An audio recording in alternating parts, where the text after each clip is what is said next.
Hello বন্ধুরা, তোমার সবাই কেমন আছো? আশা করি তোমার সবাই খুব ভালো আছো। তো আজকে দেখো আমার হলিডে।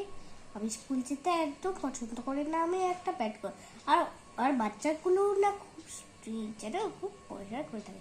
আর ম্যামগুলো আসলে খুব স্ট্রিক্ট দেখতে।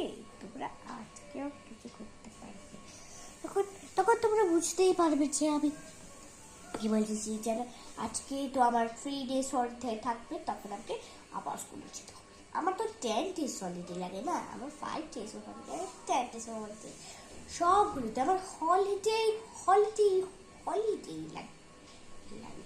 তখনই তোমরা সবাই করে জানাতে পারবে যে আমি কি বলতে চাইছি, তা আপনাদেরকে অবশ্যই করে জানাইবে। আর আজকে আমি বিশেষ করবো, আমি জানি সবাইকে সবাইকে বেঁধে দিয়ে করোড়পতি হয়ে করোড়পতি হবে তুমি। তখন তোমার সবাই তো আমাদের বাড়ি আসবে না, তখন আমি ভালো করে ডাক্তারি হয়ে যাবে, আর ডাক্তারি হয়ে যাবো। আর তোমরা সবাই কমেন্ট করে জানাইও যে এই ভিডিও ব্লগটা কেমন হয়েছে। Bye bye, tata, bye bye, bye bye, blog শেষ। এই দেখো শোনা না একদম স্কুল যেতে চায় না। হ্যাঁ, আর ও কি বলে, ও নাকি বড় হয়ে ফিশ আঙ্কেল, ভেজিটেবলস আঙ্কেলের ওয়াইফ হবে। ও নাকি ডক্টর হবে না। ও স্কুল একদম যেতে চায় না। স্কুল গেলে শুধু কানু কানু কানু কানু করতে থাকে। তোমরাই বলো তো, এটা কি ও ঠিক করে? স্কুল যা না যাওয়াটা ঠিক করে? এই যে আজকে ও স্কুল গেল না, এত দুষ্টু করে ও কেন যে যায় না?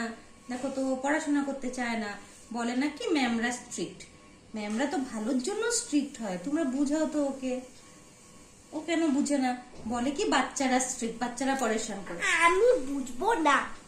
আমি বলেছি বাচ্চারা যদি পরেশান করে, তাহলে তুমিও বাচ্চাদেরকে পরেশান করবে। যে বাচ্চা তোমাদের সাথে বদমাশি করবে, তুমিও সেই বাচ্চাকে পরেশান করবে। ইকুয়াল হয়ে গেল। করবো না। কিন্তু দেখো, হিয়া কাউকে পরেশান করে না, কারণ হিয়া তো গুড গার্ল। ও কাউকে পরেশান করতে চায় না। না, গুড গার্ল কিভাবে হলো? ও তো স্কুলেই যেতে চায় না, ও তো ব্যাড গার্ল। ও তো বড় হলে ফিশ আঙ্কেল হবে। এখন নাকি নতুন করে ও শাড়ির বিজনেস করবে। শাড়ি বিজনেস করে কোললপতি হবে। কোললপতি। করোড়পতি। কোললপতি। করোড়পতি।